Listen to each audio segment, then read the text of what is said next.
This massive southeast London housing estate was built as a GLC dream more than 20 years ago.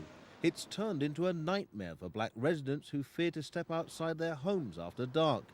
5 black families who have been systematically terrorised have been given temporary accommodation by Greenwich Council away from the estate. 3 more are waiting to be rehoused. This well-kept maisonette was the home of Christine Nicholl and her 2 teenage children. Now the family are in hiding.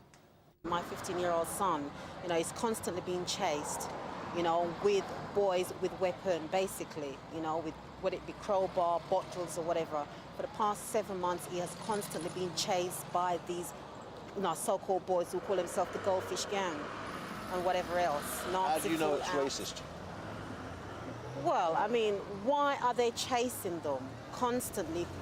Calling them a black nigger. Why do they come at my house at 1 o'clock in the morning, shouting out, "Niggers, get out, you're dead"? Why have they stoned my house? There are more than 25,000 people on Thames Mead, up to 15% of them black.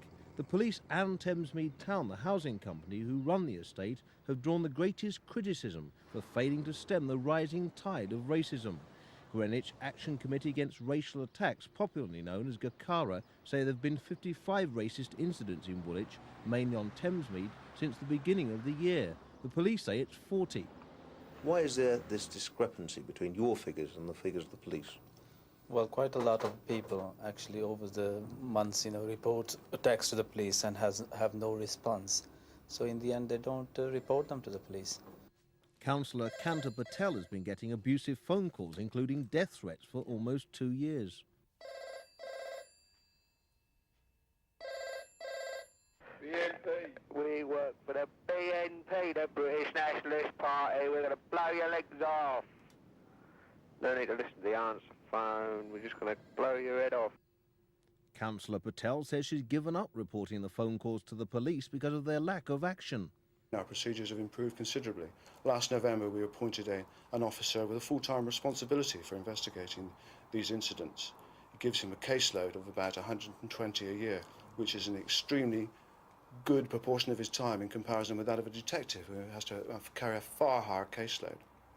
Are you concerned about the rise in racial incidents? I'm extremely concerned about the racial situation in this area. The rise, on a yearly basis, we had a 20% rise last year.